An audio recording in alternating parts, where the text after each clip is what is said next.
Good morning, students. In the previous class, we had studied about biliary duct atresia, where we had studied about what is this biliary duct atresia.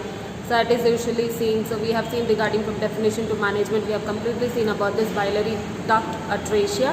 So now we'll start with the next topic, that is jaundice. So what is jaundice?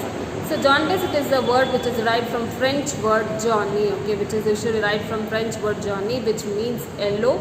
It is also called as icterus, okay, it is also called as icterus. So jaundice, it is usually derived from French word jaune, okay. Jaundice, it is usually derived from French word which is usually known as jaune, French word jaune, which usually means yellow, or it is also known as icterus, okay, it is also known as icterus. So jaundice typically appears from top to bottom, okay. Jaundice typically appears from top to bottom. So it starts from the face, then it progresses and reaches the feet, okay. So jaundice usually typically starts from top to bottom, okay. Jaundice typically starts from top to bottom. So that is from from face, and then it reaches to feet. But recovery, it is usually seen from bottom to top, okay. Recovery, it is usually seen from bottom to top. So jaundice, it is usually derived from French word jaune, which means yellow, and it is also known as icterus, okay. It is also known as icterus, okay. Jaundice, it is usually derived from French word jaune.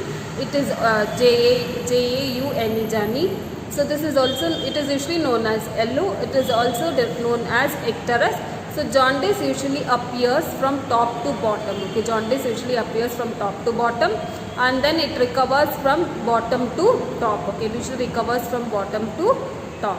So that is usually there. So the color of the skin and sclera, okay. The color of the skin and sclera, it usually depends upon the bilirubin level, okay. It usually depends upon the bilirubin level, okay. The color of the skin and sclera, okay. The color of the skin and sclera usually depends upon the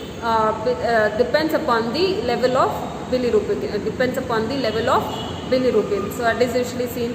And in this, usually what happens when the bilirubin is high, okay. In case if the bilirubin is high, they usually look like brown, okay. The color will be brown, okay. The color will be brown.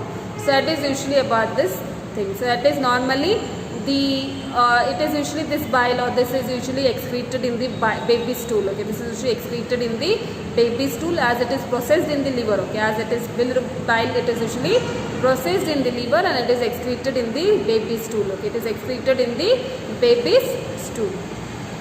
So that is usually about this thing. So that is jaundice. It is derived from French word jaune, which is usually means yellow, or it is also known as icterus. So jaundice usually appears from top to bottom, that is from face to feet, and when it recovers, okay, it usually recovers from bottom to top. And the color of skin and sclera, okay, the color of the skin and sclera usually will be depending upon the level of bilirubin, okay. The color of the skin and sclera usually depends upon the level of bilirubin, and this is usually seen that if bilirubin level is high, okay, if bilirubin level is high, then it tends to be brown, okay. It tends to be brown, and this bile is usually processed in the liver, okay. The bile is usually processed in the liver, and then it is usually excreted in the baby's stool, okay. It is usually excreted in the baby's stool. So that is usually introduction to this jaundice.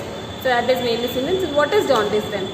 So jaundice, it is nothing but yellowish discoloration of the skin and mucous membrane, okay. Jaundice is nothing but yellowish discoloration of the skin and mucous membrane, okay. So jaundice, it is nothing but yellowish discoloration of the skin and mucous membrane, and this is usually a common symptom of liver disease, okay. This is usually an important and common symptom of liver disease, okay. So jaundice, it is usually yellowish discoloration of the skin and mucous membrane, and this is usually a common disorder or common symptom of liver disease, okay. This is usually a common symptom of liver disease, and this yellowish discoloration of the skin and mucous membrane, it is mainly due to the increased level of bilirubin, okay. It is due to the increased level of bilirubin. So the normal bilirubin level, it is between 0.3 to 1.9 mg per dl, okay. The normal bilirubin level, it is the normal total bilirubin level, it is 0.3 to 1.9 mg per dl. So this is the definition of jaundice.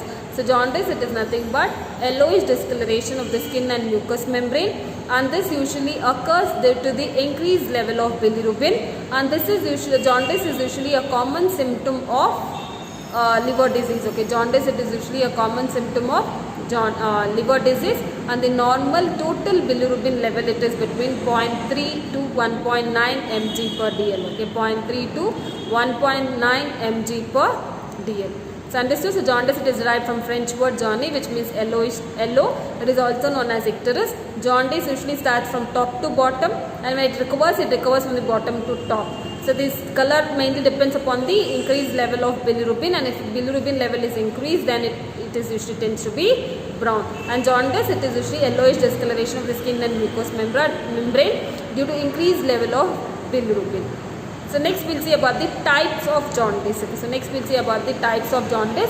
So there are different types of jaundice. In that, first is physiological jaundice. Okay, so next is different types of jaundice, and the first it is physiological jaundice. So what is this physiological jaundice? So physiological jaundice, it is usually the jaundice which occurs as a normal response to the baby's limited ability to excrete bilirubin. Okay, so it is the normal response. Okay, it is the normal response. Okay, so this physiological bilirubin, it is usually occurs, it is as a normal response to the baby, like baby's limited ability to excrete bilirubin. Okay, baby's limited ability to excrete bilirubin in the first day of life. Okay, in the first days of life. So first type, it is physiological jaundice. So physiological jaundice, it usually occurs as the baby's normal response to the baby's limited excretion of bilirubin in the first days of life. So it usually appears between 30 to 72 hours of age. Okay, it usually appears between 30 to 72 hours of the age in term babies, and in preterm babies it usually appears like little early. Okay, it usually appears little early, but not more than 24, not before 24 hours. Okay, little early but not before 24 hours. So normally this in the term babies, this usually starts by 30 hours, but in preterm baby it might start before 30 hours, but not about, like not before 24 hours. Okay, not before 24 hours. It might occur between 24 to 30 hours. Okay, it might occur between 24 to 30 hours.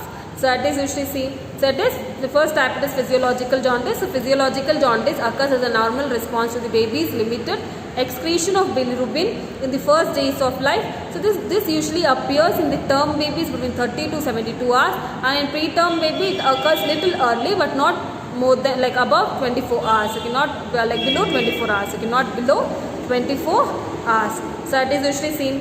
And in maximum, this usually seen that maximum intensity. Okay, the maximum intensity of the jaundice reaches like in the 4th day in term babies, whereas in preterm babies it is 5th to 6th day. Okay, so that is the intensity increases by 4th day in term babies. Okay, by 4th day in term babies, whereas in preterm babies it is between 5th to 6th day. Okay, whereas in preterm babies it is 5th to 6th day.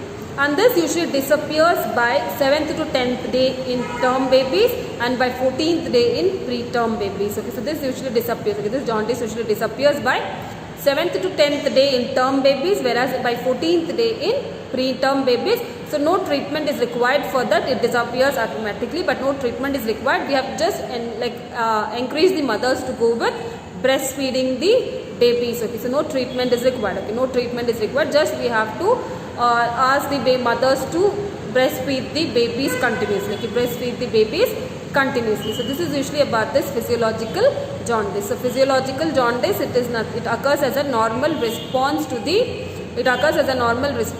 baby's limited ability. Okay, it occurs normal response to the baby's limited ability to excrete bilirubin in the first days of life.